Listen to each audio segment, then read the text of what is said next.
पार्वती घोर तपस्वी हो गई महाराज।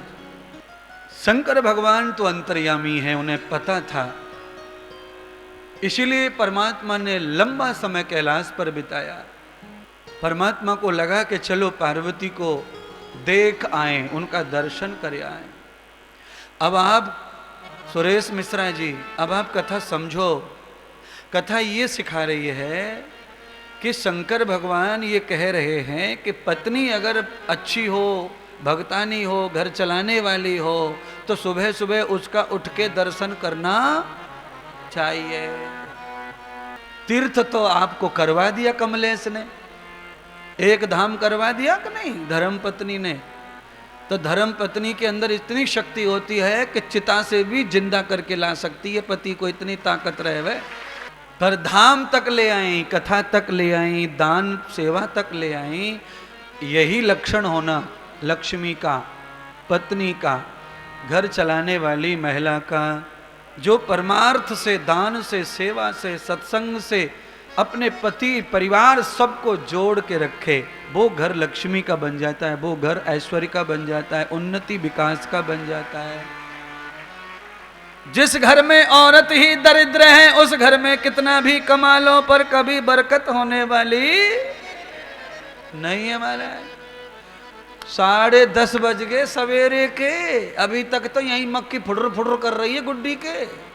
बहाने ना है ब्रुश ब्रुश कुछ भी करा, बिना ब्रश के घूम रही है 10 बजे तक घरवाली।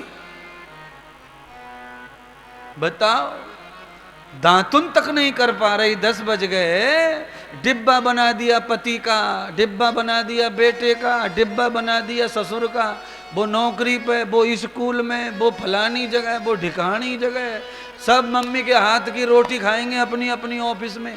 ऐसी दरिद्र के हाथ की रोटी खा के ये कभी उद्धार होने वाला नहीं है। सबकी ठस्सड़ बुद्धि हो जाएगी, फेल होगा 5वीं कक्षा में, और ये पति प्रमोशन कभी नहीं पाएगा, क्योंकि ये तो ठस्सड़ रोटी खा रहा है। इसलिए चाहे 6 बजे बस आ जाए अपने बच्चों को लेने, मम्मी को नहा धो के ब्रश और पूजा पाठ करके ठाकुर जी की आज्ञा लेके बच्चे का डिब्बा बनाना चाहिए। तो देखो बच्चा कितनी जल्दी बुद्धिमान बनता है। मम्मी, हाँ, ये सब नहा के बनाती थी अपने अपने बच्चों के लिए। आप सोच रहे होंगे नहाने से क्या फर्क पड़ता है। बहुत फर्क पड़ता है नहाने से।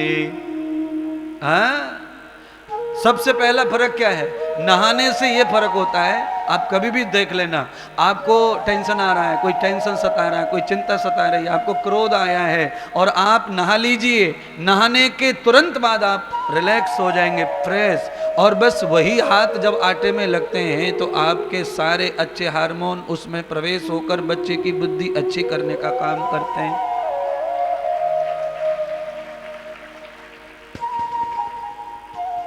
बोलो, रात को ही आटो धरो कटोरी में फ्रिज में, मम्मी को पता है सवेरे रोटी थोकनी है 3-4, रात ही बचा के धर दे। 2 रोटी गुड्डी ले जाएगी, 2 पप्पी ले जाएगी, 2 पपुआ ले जाएगा, टपुआ ले जाएगा, 3-4 पैदा कर रखे, सबको 2-2 अचार, आलू का सब्जू और दे के ले जाओ। आटा बासा, मम्मी बासी। अब बताओ ये छोरा कैसे ताजी हो जाएंगे। पढ़ के छोरा 12 बजे घर लौटे, बस में से उतरा, या कंधे पे थैला, आते से ही सोफा पे गिर जाए, थक जाए बच्चा। क्यों? बासा। इसलिए मम्मी को चाहिए कि वो ताजा हो जाए। रात में पूरे शरीर में क्या होता है, मल पैदा हो जाता है। आप जरा सो के सुबह चटोलो अपनी बॉडी को। आप जब सुबह उठे ना, सो के जब सुबह उठें तो अपना हाथ यूं कर लेना ऊपर को, और अपनी गर्दन यूं ऐसे सूंघ के देखना, फिर समझेगा कि सो के शरीर में से कौन कौन से सेंटों का जन्म होता है। रात में सो के सुबह उठते समय अनेक प्रकार की गंदगी बदबूदार सेंट शरीर में पैदा, उसके लिए नहाना कह रहा हूं। कुछ माताएं तो 12:30 बजे नहाती हैं, कपड़े धोके लत्ते धोके पोंछा बर्तन भांडू भांडा करके 12:30 बजे नहा के रोटी चर के और डायरेक्ट खटिया बेडरूम। नहीं, आप कह रहे हैं महाराज कथा सुनाओ, ये क्या सुना रहे हो?